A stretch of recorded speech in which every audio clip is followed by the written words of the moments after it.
Hello students, कैसे हैं आप सब? आई होप अच्छे होंगे। As you know UPSC APFC की नोटिफिकेशन रिलीज़ हो चुकी है। 4 दिन ऑलमोस्ट हो चुके हैं। तो ये वीडियो है आपके फ़ायदे की। ये है द रिवोल्ट ऑफ 1857। ये मैं लेकर आया हूँ। ये यूपीएससी एपीएफसी के लिए तो इंपॉर्टेंट है ही, लेकिन अगर आप यूपीएससी एपीएफसी टारगेट नहीं कर रहे हैं, आप अगर जनरली द रिवोल्ट ऑफ 1857 के बारे में आप जानना चाहते हैं, तो भी ये वीडियो आपके लिए हेल्पफुल हो सकती है। ये एक जर्नल वीडियो है। इस टॉपिक को थॉरली इसमें कवर किया गया। आइए जानते हैं। इसमें पहले हम बात करेंगे कि रिवोल्ट के कारण क्या थे, क्योंकि रिवोल्ट से पहले का बैकग्राउंड जानना बहुत ज़रूरी है कि रिवोल्ट हुआ क्यों था। ठीक है, तो उसमें है कुछ पॉलिटिकल कॉजेज़ हैं, राजनीतिक कारण है, कुछ सामाजिक और धार्मिक कारण हैं। धार्मिक कारण हम देखें जैसे कि रिलीजियस डिसेबिलिटी एक्ट का आना, जिसमें कहा गया था कि अगर आप ईसाइयत में कन्वर्ट हो जाओगे तो आपकी ज़मीन आपसे नहीं छीनी जाएगी, प्लस आपका प्रमोशन हो जाएगा। ठीक है, और इस एक्ट के आने की वजह से लोगों को ये भी लगने लगा कि अंग्रेज़ों की योजना यही है कि हम सारे इंडियंस को ईसाइयत में कन्वर्ट करेंगे। ठीक है, फिर आता है इकोनॉमिक कॉजेज़। इकोनॉमिक कॉज हम आगे पढ़ेंगे। बेसिकली इकोनॉमिक कॉजेज़ में अगर हम देखें, सबसे बड़ा कॉज यही था कि इंडियन टेक्सटाइल इंडस्ट्री और बाकी के उद्योग भी जो थे उनको नष्ट कर दिया था अंग्रेज़ों ने। फिर आते हैं मिलिट्री कॉज की तरफ। मिलिट्री कॉज आपको पता होंगे कि जो इंडियंस और यूरोपियन आर्म्स थे उनके बीच में डिस्क्रिमिनेशन किया जाता था। इंडियन आर्म्स को as compare to European arms कम सैलरी दी जाती थी। ठीक है, फिर आते हैं कुछ एडमिनिस्ट्रेटिव कॉज। एडमिनिस्ट्रेटिव कॉज में क्या था कि इंडियन और यूरोपियंस को इक्वली ट्रीटेड नहीं किया जाता था, इंडियंस को बहुत ही हीन नज़रों से देखा जाता था। ठीक है, फिर आते हैं कुछ इमीडिएट कॉज, जो कि एक एनफील्ड राइफल आई थी जिसमें सूअर और गाय की चर्बी का प्रयोग किया गया था, और जो सैनिक थे उन्होंने उसको मुंह से खींचने से मना कर दिया था, इसलिए फिर म्यूटिनी स्टार्ट हुई थी। ये तो आपको पता ही होगा। इसके आगे हम बात करते हैं डीपली। सबसे पहले आता है पॉलिटिकल कॉज। पॉलिटिकल कॉज में दोस्तों सबसे इम्पॉर्टेंट दो चीज़ें हैं। ब्रिटिश की पॉलिसी ऑफ एक्सपेंशन। ये ब्रिटिश पॉलिसी ऑफ एक्सपेंशन में दो पॉइंट्स आते हैं। सब्सिडरी अलायंस सहायक संधि, जो कि लेकर आए थे आपके लॉर्ड वेलेसली। दूसरा आता है डॉक्ट्राइन ऑफ लैप्स, जो कि लाए थे आपके Lord Dalhousie. Doctrine of lapse के ज़रिए लॉर्ड डलहौजी ने बहुत सारी रियासतों पर कब्जा किया, जैसे कि सतारा, नागपुर, झांसी, जैतपुर, संबलपुर और उदयपुर। और लास्ट में नंबर आता है अवध का, अनेक्सेशन ऑफ अवध। यहाँ पे पॉइंट लिखा हुआ है। अवध में क्या होता है, अवध के नवाब को जब यहाँ से भगा दिया जाता है, यहाँ से दूर भेज दिया जाता है, तो उनकी जनता बहुत ही ज़्यादा आक्रोशित हो जाती है, क्योंकि वहाँ पे जो भी अभिजात वर्ग था, जो अधिकारी थे, जो भी सैनिक थे, वो लोग बेरोज़गार हो चुके थे। और अवध में जो कमान संभाली थी विद्रोह की, वो नवाब की ही बेगम हज़रत महल ने संभाली थी। इनके बारे में आगे पढ़ेंगे। पेंशन्स और टाइटल्स को बैन कर दिया गया था, ये भी एक पॉलिटिकल कॉज है। Next, socio religious cause. जैसे कि मैंने आपको पीछे भी बताया था, पिछली स्लाइड में बताया था आपको कि वेस्टर्न एजुकेशन सिस्टम, नहीं वेस्ट इसके बारे में नहीं होता। वेस्टर्न एजुकेशन सिस्टम जो था लॉर्ड मैकाले लाए थे 1835 में। ये दोनों ही, चाहे हिंदू की बात करें चाहे मुस्लिम्स की बात करें, दोनों ही वर्ग के लोगों को बिल्कुल नापसंद था। पश्चिमी तरीका जो था पढ़ने का, ये नहीं पसंद था, तो ये भी एक कारण था। दूसरा, सती प्रथा को बैन करना लॉर्ड विलियम बेंटिक ने किया था। विडो रीमैरिज को लीगलाइज कर देना।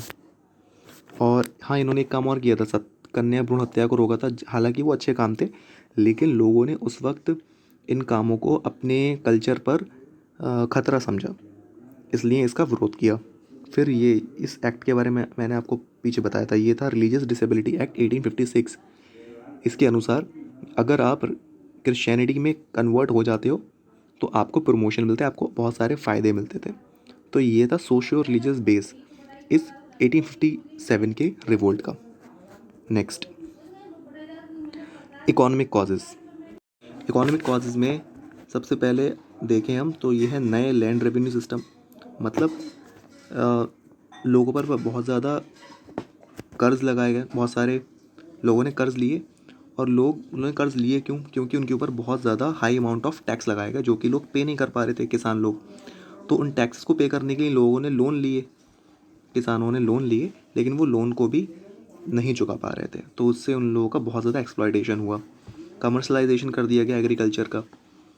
उनको वही फसलें उगाने के लिए कहा गया जो कि बिक सकें, वाणिज्यिक फसलें, जैसे कि नील की खेती बहुत फेमस है, नील की खेती, जिससे कि कपड़ों को कलर किया जाता था और वो सारा का सारा नील भेजा जाता था इंग्लैंड कपड़ों को कलर करने के लिए। ठीक है। और इकोनॉमिक कॉजेज़ में सबसे मेन चीज़ ये है कि ये जो इकोनॉमिक कॉज है, ये यहाँ पर एग्रीकल्चर बेसिस बहुत इंपॉर्टेंट है ये, क्योंकि जो किसान थे उनका एक्सप्लॉयटेशन बहुत हुआ और ज़्यादातर जो सैनिक थे वो किसान ही थे। वो अपना घर परिवार गांव छोड़कर बाहर गए हुए थे, लेकिन जब वो लोग लौट कर आए तब उन्होंने देखा कि उनके खेत तबाह हो चुके हैं, उनकी ज़मीनें उनकी नहीं रही हैं, क्योंकि उनके घर वालों ने बहुत ज़्यादा महाजनों से लोन ले रखा था और वो लोन चुका नहीं पाए, इसलिए उनको अपनी पीढ़ियों पुरानी ज़मीनों से हाथ धोना पड़ा। तो एक तरीके से ये जो कृषि में समस्याएं हैं, इस तरीके से वो आक्रोश ट्रांसफ़र हुआ सैनिकों में। साथ ही अंग्रेज़ों ने इंडिया के टेक्सटाइल इंडस्ट्री को एकदम बर्बाद कर दिया, क्योंकि जब इंग्लैंड में औद्योगिक क्रांति होती है उसके बाद में वहाँ पर मशीनों से कपड़ा और वस्तुएं बनने लगती हैं और फिर वो सस्ती वस्तुएं आती हैं इंडिया की तरफ। जब इंडिया में आती हैं तो वो यहाँ पर सस्ती बिकती हैं, क्योंकि वो मशीन से बनी है, उन पर कॉस्ट कम आई है बनाने की। तो इस तरीके से जो जो हस्तकला उद्योग था और जो आपका टेक्सटाइल इंडस्ट्री होता है वो बर्बाद हो जाता है। फिर आते हैं हम सैन्य कारणों पर। मिलिट्री कॉजेज़ में सबसे पहला तो यही है, जर्नल सर्विस एनलिस्टमेंट एक्ट 1856। मतलब इस एक्ट के बाद में आप नानुकुर नहीं कर सकते समुद्र पार जाने के लिए। बेसिकली पुराने टाइम में क्या होता था कि अगर कोई भी इंसान समुद्र पार करके जाता था तो उसका धर्म भ्रष्ट माना जाता था। उसको माना जाता कि वो अपने धर्म से भ्रष्ट हो चुका है, कोई भी इंसान समुद्र पार नहीं जा सकता। लेकिन इस एक्ट के वजह से सिपाहियों को समुद्र पार जाना पड़ता था। इससे लोगों के बीच में आक्रोश पैदा हुआ। दूसरा, discrimination between European arms and Indian arms. अगर हम एक नंबर की बेस पे बात करें तो टोटल जो आर्मी थी ब्रिटिशर्स के पास इंडिया के अंदर, उसमें 87% जो आर्म्स थे वो इंडियंस ही थे। लेकिन जो ब्रिटिश सैनिक थे, जो कि यूरोपियन सैनिक थे वो इंडियन आर्म्स से ज़्यादा वेतन लेते थे और साथ ही इंडियन आर्म्स को बहुत हीन नज़रों से देखा जाता था, उनका सम्मान नहीं किया जाता था। तो ये भी एक विद्रोह का कारण था। नेक्स्ट, एडमिनिस्ट्रेटिव कॉज में देखिए, ये है British follow the policy of discrimination against Indians का बहुत ज़्यादा डिस्क्रिमिनेशन किया जाता था। उनके साथ समान व्यवहार नहीं था, चाहे न्याय के बेस पे देखें, चाहे सामाजिक न्याय हो, आर्थिक न्याय हो, कुछ भी हो। Under the rule of high post civil military were reserve for the European. जितनी भी ऊंची पोस्ट थी, चाहे वो सिविल हो, चाहे वो मिलिट्री हो या वो कोई और हो, वो यूरोपियंस के लिए रिजर्व थी। इंडियंस को उसमें कुछ नहीं मिलता था। लैंड रेवेन्यू पॉलिसी जो थी ब्रिटिशर्स की, वो बहुत ही ज़्यादा अनपॉपुलर थी और उन्होंने बर्बाद किया इंडियंस को, क्योंकि वहाँ पे टैक्स रेट बहुत ज़्यादा थे और किसानों को एक्सप्लॉइट किया गया कि वो कमर्शियल क्रॉप्स को ही उगाएं। Next, immediate cause. यहाँ पे बात करते हैं हम इमीडिएट कॉज की। तो इमीडिएट कॉज में है, new Enfield rifle has been first introduced in the Indian army. यहाँ पर क्या था, एनफील्ड राइफल थी एक, जिसके कारतूस में ये अफवाह उड़ी थी कि उसके कारतूस में, किसी ने अफवाह उड़ी थी कारतूस बनाने वाली फैक्ट्री में, कि इस एनफील्ड राइफल के कारतूस में सुअर और गाय की चर्बी का प्रयोग किया गया है।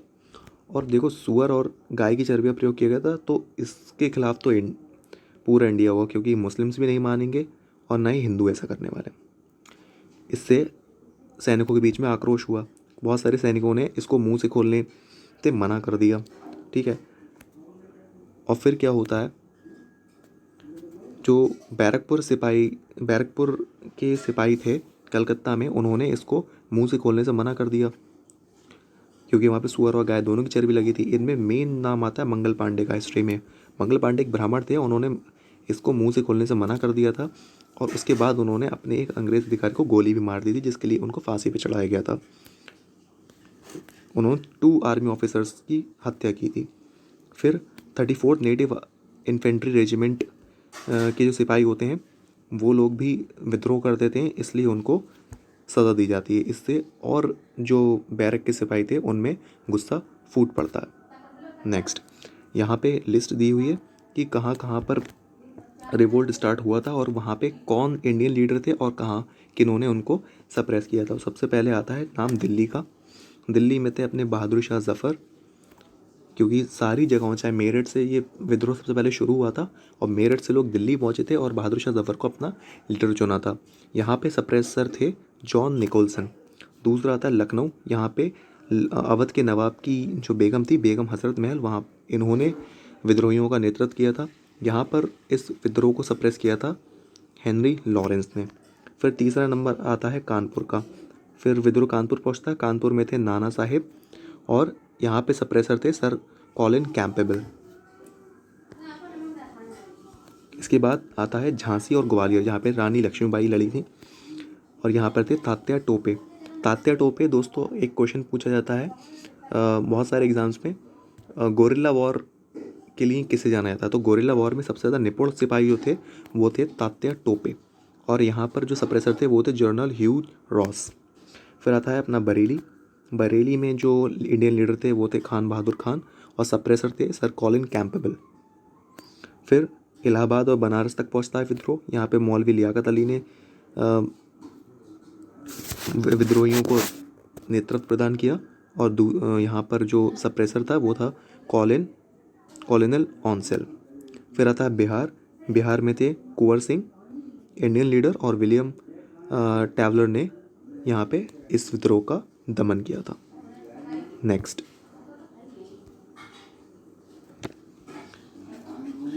Cause of failure of revolt. ये जो रिवोल्ट था ये फेल क्यों हुआ?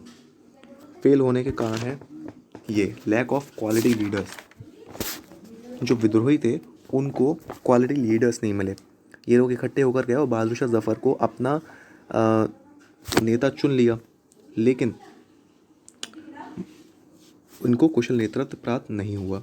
फिर आता है प्लानिंग और ऑर्गेनाइजेशन स्किल्स का कमी। प्लानिंग की बहुत कमी थी। अगर ये पूरे देश में एक साथ एक ही टाइम पर कई विद्रोह स्टार्ट हुआ था तो ये ज़्यादा प्रभावी साबित होता, लेकिन ये अलग अलग टाइम पर अलग अलग जगहों पे अलग टाइम पर ये विद्रोह स्टार्ट हुआ और इसको एक टाइम पे क्योंकि एक जगह स्टार्ट हुआ इसलिए इसको सप्रेस करना, इसको दमन करना आसान हो गया अंग्रेज़ों के लिए।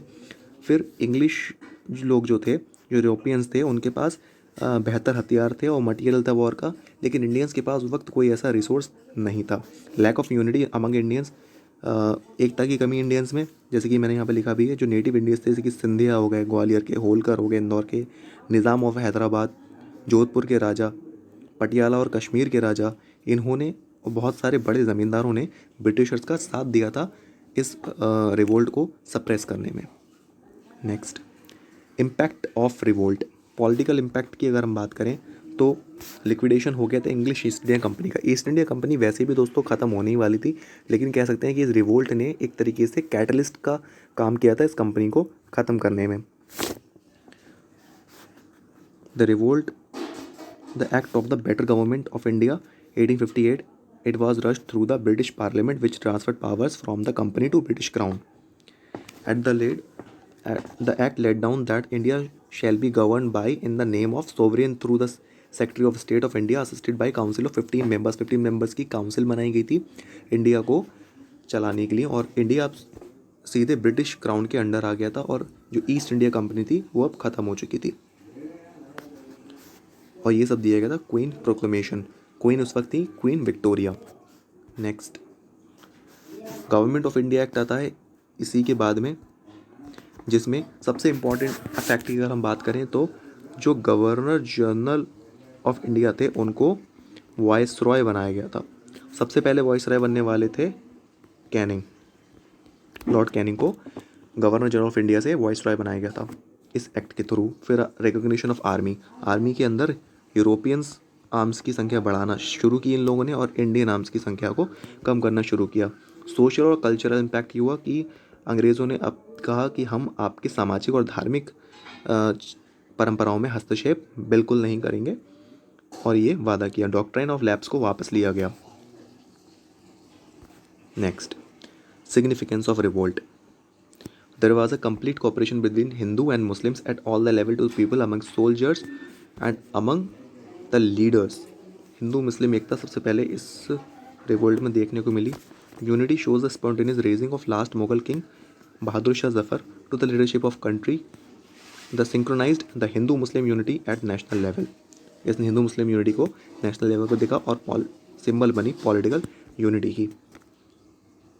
यहाँ पर जो था कम्युनल हारमनी भी देखी गई, जैसा कि आपको पता होगा कि लक्ष्मीबाई को सपोर्ट मिला था अफ़गान सोल्जर्स का, ठीक है। तो यहाँ पर कम्युनल हारमनी भी देखी गई थी। नेक्स्ट सीरीज़ देख लेते हैं कि ये म्यूटिनी किस तरीके से स्प्रेड हुई थी। तो सबसे पहले ये पहुँचती है मेरठ, मेरठ से दिल्ली, दिल्ली से लखनऊ, फिर कानपुर, कानपुर से पहुँचती इलाहाबाद, इलाहाबाद से झांसी, फिर ग्वालियर, फिर बनारस, बनारस से पहुँचती फैज़ाबाद, फिर आरा और पटना। इसको याद करने का तरीका, पहले मेरठ, मेरठ का यूपी में, यूपी से स्टार्ट होता है म्यूटिनी, मतलब ये स्प्रेड होना शुरू होता है रिवोल्ट और दिल्ली पहुंचता है, फिर ये वापस यूपी में आता है, उत्तर प्रदेश की राजधानी में।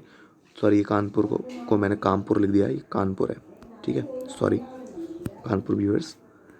कानपुर पहुंचता है लखनऊ से, कानपुर से ये फिर यूपी में ही जाता है इलाहाबाद, फिर ये पहुंचता है झांसी और झांसी से निकलता है एमपी यानी कि ग्वालियर में, ग्वालियर से फिर ये छू के आता है वापस बनारस यानी यूपी में, और यूपी से फिर जाता है लखनऊ के पास फैज़ाबाद में, और फैज़ाबाद से पहुंच जाता है बिहार में आरा, और फिर लास्ट पटना में जाकर ख़त्म हो जाता है। आई होप ये लेक्चर आपको पसंद आया होगा। अगले लेक्चर में इस ही टॉपिक के यानी कि द रिवोल्ट ऑफ 1857 इसके रिगार्डिंग किस तरीके से क्वेश्चंस पूछे आते हैं, किस तरीके के क्वेश्चन पूछे जा सकते हैं, ये आपको बताएंगे। कुछ प्रीवियस ईयर के MCQs भी मतलब सॉरी प्रीवियस ईयर के क्वेश्चन यानी कि PYQs भी सॉल्व कराएंगे, और कुछ अपने पास से बनाकर भी MCQs सॉल्व कराएंगे, जिससे कि आपकी अंडरस्टैंडिंग और बेहतर हो सके। अगर आपको ये लेक्चर पसंद आया है तो प्लीज़ चैनल को सब्सक्राइब कर दें और बेल आइकन को भी दबाएं ताकि आपको नोटिफिकेशन मिलती रहे। और प्लीज़ यार वीडियो को शेयर करना ना भूलें। अगर आपका इससे फ़ायदा होता है तो प्लीज़ शेयर करें और वीडियो को लाइक करें। तब तक के लिए थैंक यू।